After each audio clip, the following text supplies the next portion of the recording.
Hello friends, இன்றைக்கு இந்த வீடியோவில் கலைஞர் கனவு இல்லம் திட்டம் பற்றியும் அதை விண்ணப்பித்து பெறுவது எப்படி அப்படின்னும் இதுக்கு தேவையான டாக்குமெண்ட்ஸ் என்ன அப்படிங்கிறத பற்றியும் எங்கே போய் அப்ரோச் பண்ணணும் அப்படிங்கிறத பற்றி நம்ம இந்த வீடியோவில் டீட்டெயில்டாக பார்க்கலாம்.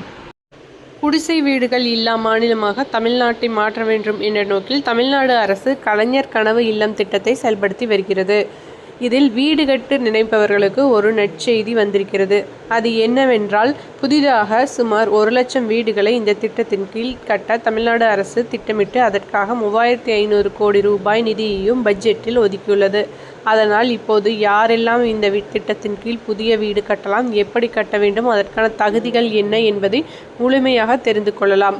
கலைஞர் கனவு இல்லம் திட்டத்தின் கீழ் கட்டப்படும் வீடுகள் 360 சதுர அடி என்ற பரப்பளவில் கட்ட வேண்டும். அதில் முக்கியமாக 300 சதுர அடி RCC கூரையுடன் காங்கிரீட்டாகவும், மீதம் இருக்கும் 60 சதுர அடி தீப்பற்றாத பொருட்கள் மூலம் கூரையாக ஒவ்வொரு பயனாளிகளும் விருப்பத்திற்கு ஏற்றவாறு அமைத்து கொள்ளலாம்.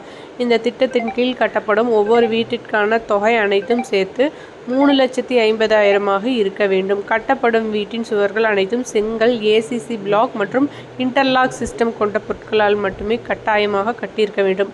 முக்கியமாக கட்டப்படும் வீடுகளின் சுவர்கள் மண்ணால் கட்டப்பட்டு இருக்கக்கூடாது. வீடு கட்டுவதற்கான செலவினை குறைந்த பயன்படுத்தும் தொழில்நுட்பங்கள் கட்டுமானங்களை கொண்டு விரைவாக கட்டு முடிக்க பயன்படுத்தும் தொழில்நுட்ப உபகரணங்கள் பயன்படுத்திக் கொள்ளலாம். அதற்கான அனுமதியும் அளிக்கப்பட்டுள்ளது.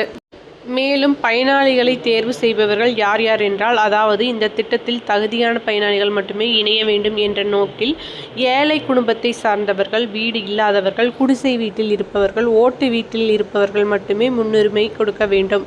விண்ணப்பிக்க தேவையான ஆவணங்கள் என்னவென்றால், land document xerox, ration card மற்றும் Aadhaar card, patta chitta copy, phone or mobile number, passport size புகைப்படம், பேங்க் பாஸ்புக், வருமான வரி சான்று, அட்ரஸ் டீட்டெயில் போன்ற டாக்குமெண்ட்ஸ்களை நீங்கள் அட்டாச் பண்ண வேண்டும்.